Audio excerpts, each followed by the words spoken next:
Bon les gars, ça commence vraiment à chauffer sur les marchés. Alors aujourd'hui, j'aimerais vous expliquer précisément là où on se trouve durant ce cycle et à quoi on doit se préparer, surtout concernant la crypto. Mais il se passe également pas mal de choses importantes sur les marchés traditionnels en ce moment même. J'ai de nombreuses opportunités que j'aimerais vous présenter. Je vous en ai partagé il y a quelques jours et celle-ci maintenant est extrêmement rentable. Vous pouvez voir mon fameux trade sur Oklo que je vous expliquais dernièrement. Alors je vais continuer à vous tenir au courant au sujet des dernières actualités, des éléments que je surveille actuellement.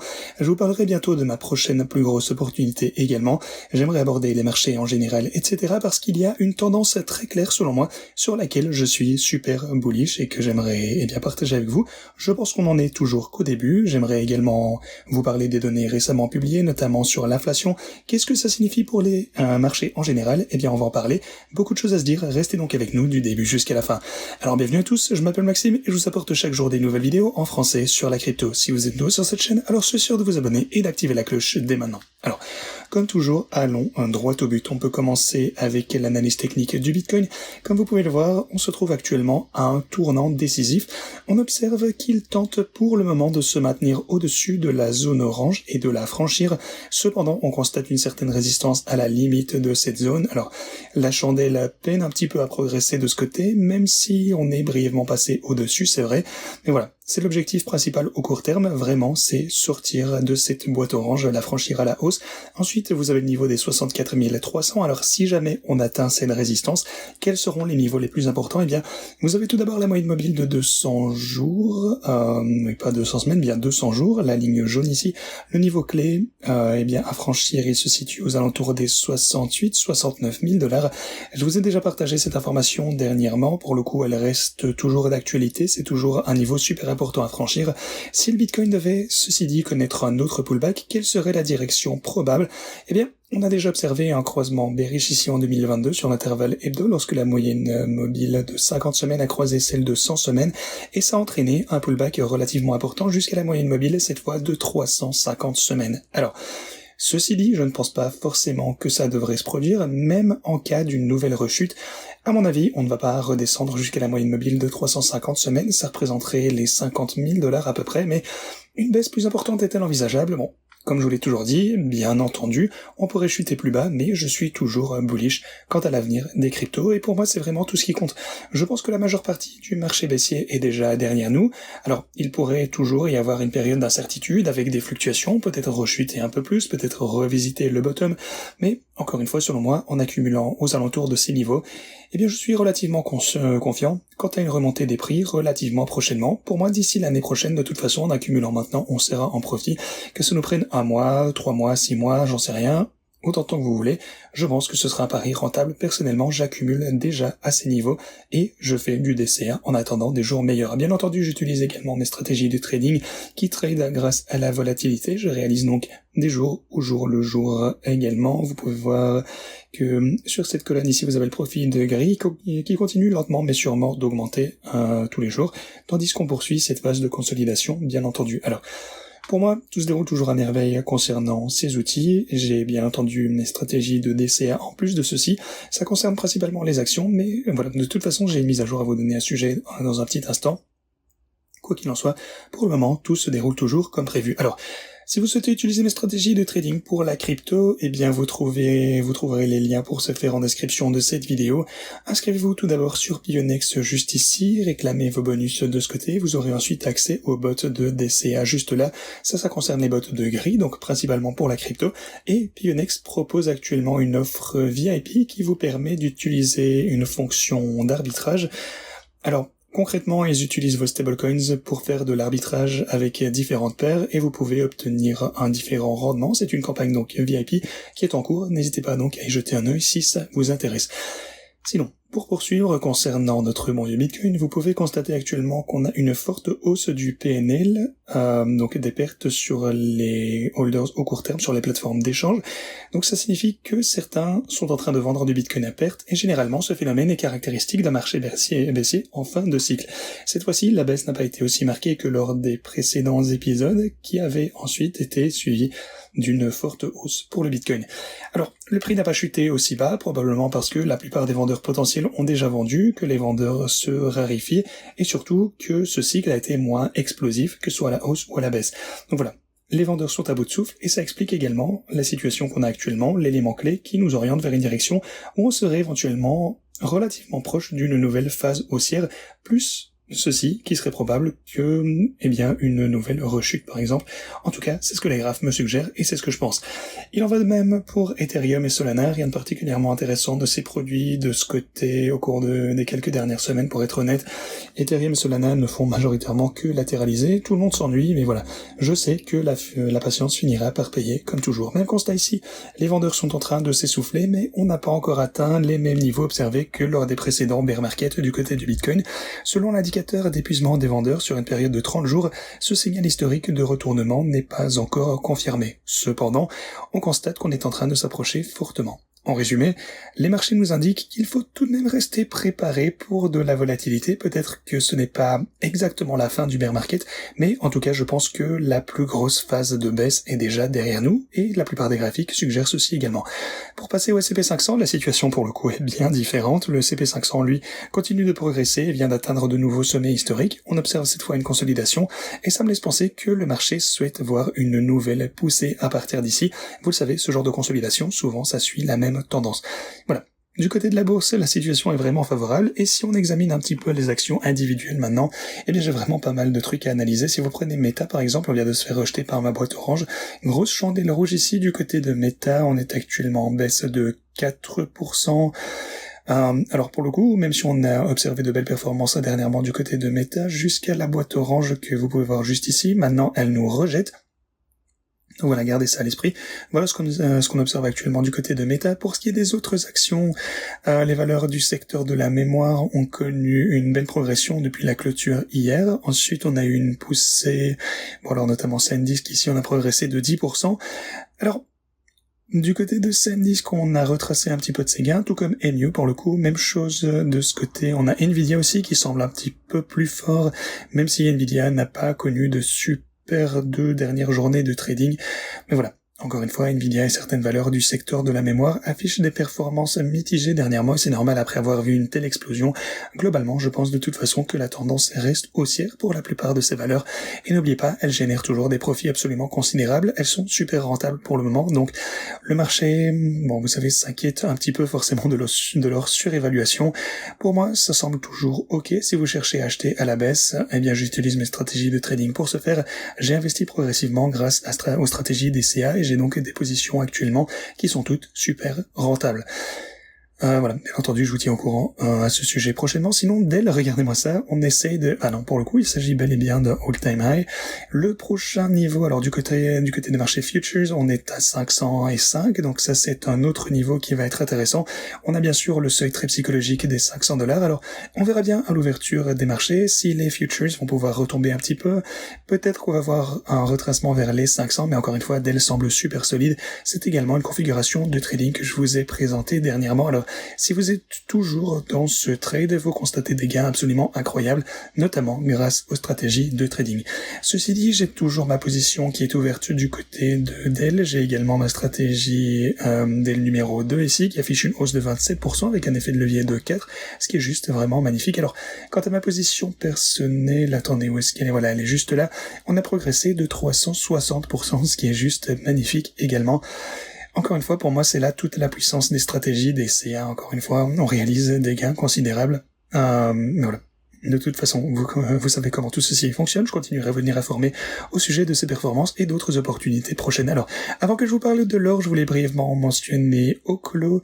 Alors, Oklo, je vous en parle dernièrement. C'est une plus petite entreprise, un pari plus risqué sur... en bourse, évidemment, je traite ça sur Pionex, mais elle a un fort potentiel de hausse si on parvient à surperformer et atteindre son plein potentiel, malgré un risque légèrement plus élevé, bien entendu, mais je pense pour moi qu'on pourrait réaliser des performances absolument exceptionnelles. Pour moi, ça peut faire des étincelles et être un trade intéressant. Concernant mes stratégies actuelles, du côté de Oklo, vous pouvez voir que je suis en hausse d'environ 6%. Alors, toutes mes positions ont été exécutées avant que je n'ai le temps de convertir ceci. Pour le coup, le cours a déjà regrimpé et j'ai réalisé un profit de 1580 sur cette transaction Oklo, ce qui est déjà excellent.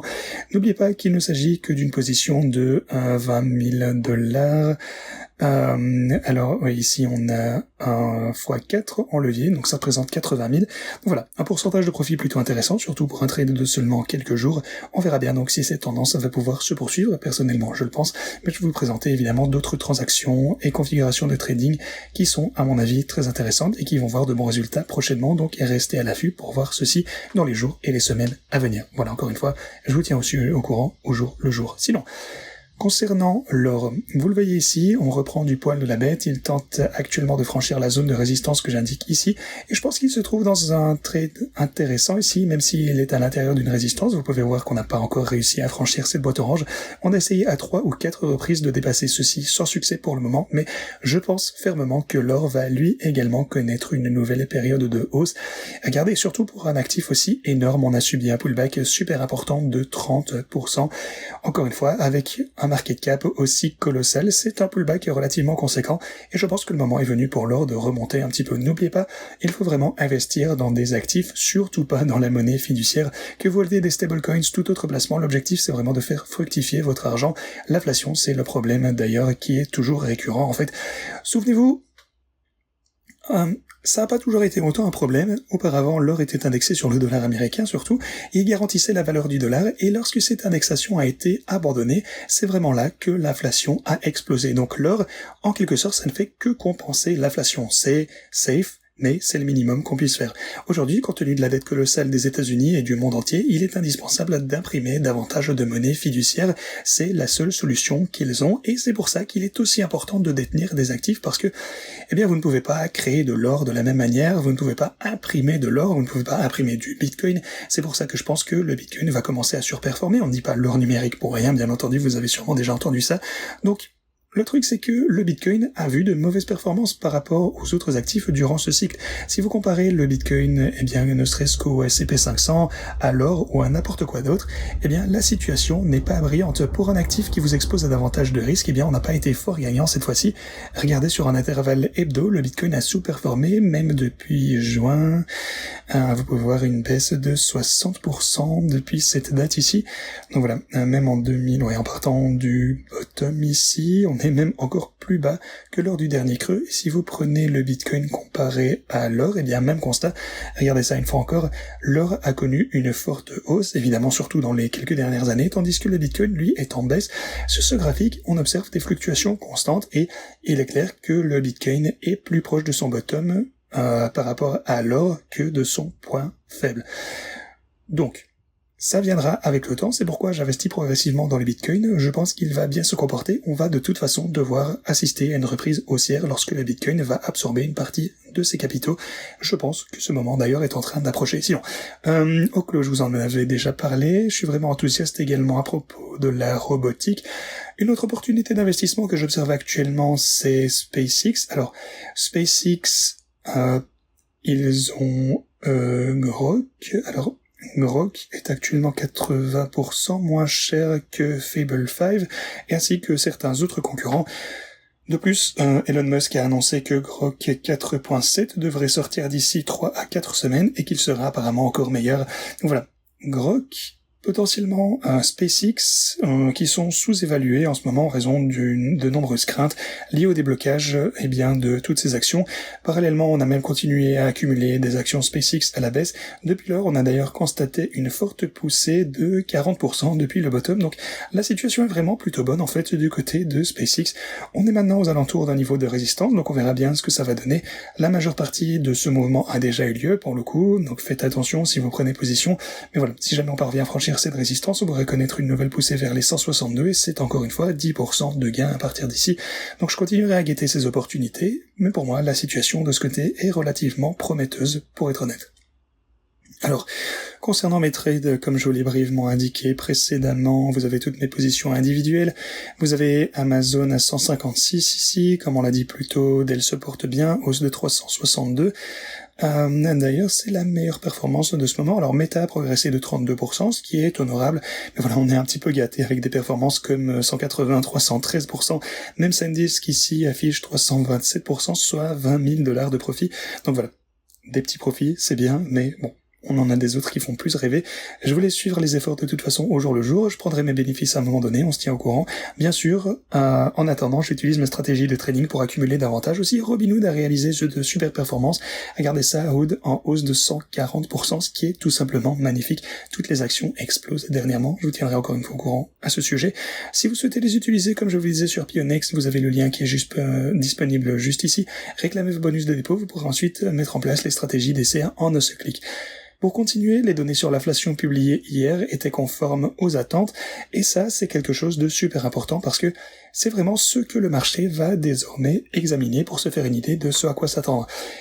En fait, si l'inflation arrive plus élevée que prévu, eh bien, la Fed va probablement relever les taux en septembre. Alors, bien qu'elle analyse encore les données et que celles-ci soient attendues, il est désormais moins probable qu'elle ne relève les taux d'intérêt. Alors, elle ne les baissera sûrement en aucun cas, gardez ça en tête, mais elle les maintiendra peut-être en l'état encore quelques temps. Voilà, comme je vous le disais, les données sur l'inflation de juillet étaient suffisamment proches des attentes pour atténuer la pression sur la réserve fédérale, alors il ne devrait peut-être pas relever les taux lors de la prochaine réunion. Ceci dit, voici ce que je vous ai montré par le passé, ou plutôt récemment en fait, lorsque je vous ai parlé de l'or, c'est que la Fed a absolument besoin que le monde continue d'imprimer de la monnaie fiduciaire parce que la dette atteint actuellement un niveau absolument exorbitant. En imprimant de la monnaie et en faisant grimper l'inflation, en fait, la dette devient en quelque sorte moins chère, si vous voulez, parce que elle est libellée en dollars américains qui perdent de la valeur. Si le dollar américain perd de son pouvoir d'achat, eh bien, vous avez la solution. En fait, ils peuvent simplement maintenir ceci à un niveau de vie acceptable. Voilà. Il faut envisager un retour à l'indexation du dollar américain sur l'or, peut-être, pour annuler tout ceci. Mais voilà, dans ce cas, ce serait la catastrophe. Il leur serait impossible, donc, de sortir de cette dette colossale, et c'est pour ça que la pression monétaire ne s'arrête jamais.